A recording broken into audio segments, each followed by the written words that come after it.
In this lecture, we're going to use the moment distribution method to analyze a steel frame belonging to the skeleton of this glass house.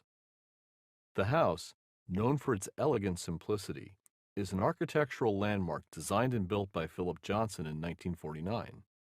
It is located near New York City.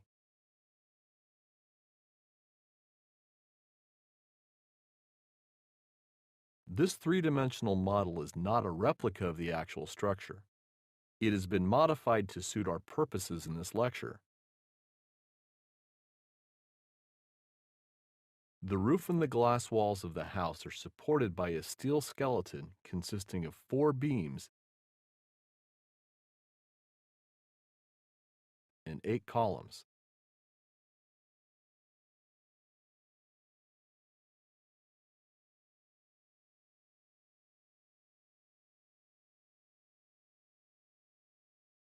The three-dimensional frame measures 16.5 meters in length, 10 meters in width, and 5.5 meters in height. For the purpose of our two-dimensional frame analysis, we can view the skeleton as consisting of 2 long frames and 2 short ones. Here, we are going to analyze one of the long frames under the dead roof load only. For the sake of simplicity, let's assume there is no opening in the roof, that we have a solid rectangular slab supported by the steel skeleton.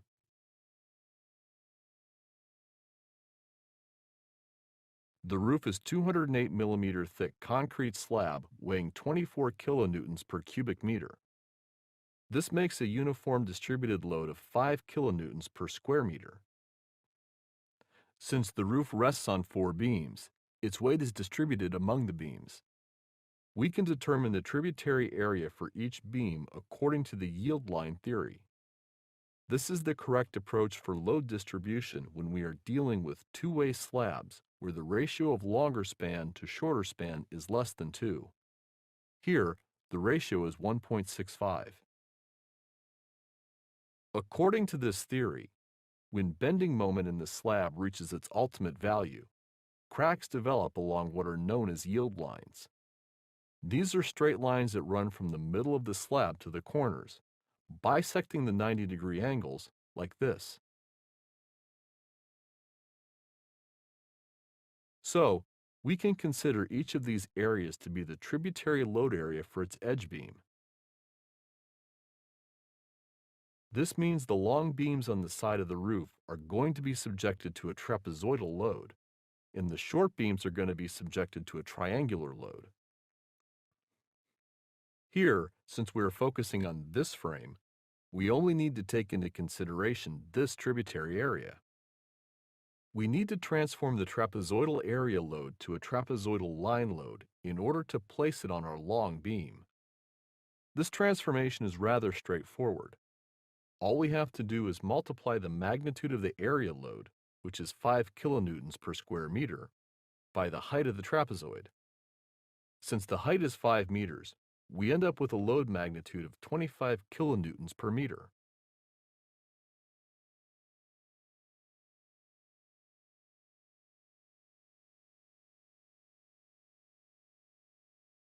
In essence, we are turning the flat trapezoidal area 90 degrees and placing it on top of the beam, thereby turning it into a line load.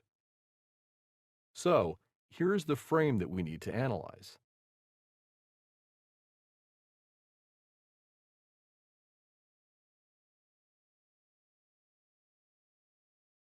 Since the columns are embedded in concrete blocks, we consider them to be fixed at the base. The rigid connection made between the steel member and the concrete prevents rotation at the base of the column. We are going to assume that all members in the frame have the same section and material properties.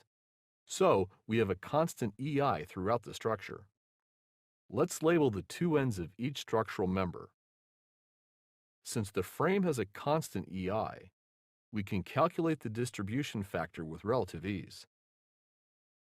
At the fixed supports we get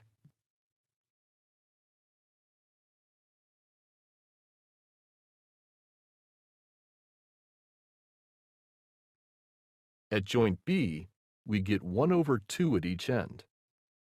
At joints D and F, we get 1 over 3 at each of the three ends. And we get 1 over 2 at the ends of joint H.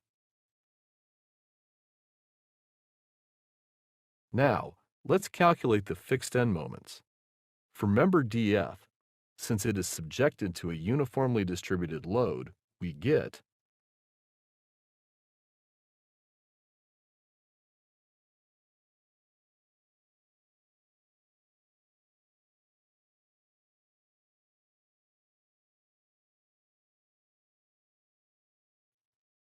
for members DB and FH, the calculation is a bit more involved since the load is trapezoidal. You can see the calculation details in video SA34-A. Here are the results.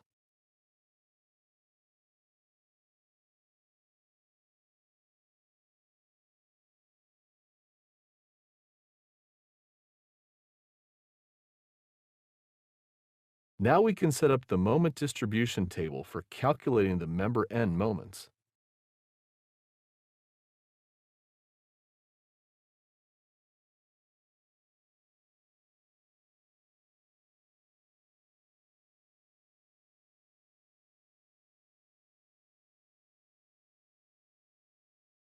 After going through the process of balancing the joints and determining the carryover moments for a few iterations,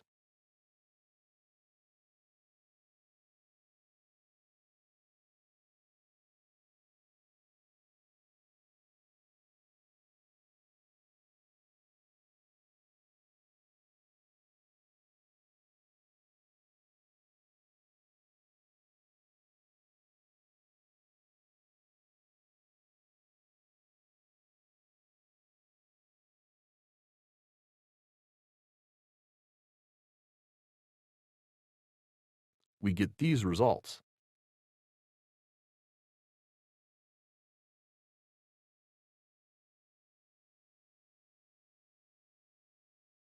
Knowing the moment values, we can easily determine the member end shear forces. Once the shear forces are determined, we have all the support reactions. They are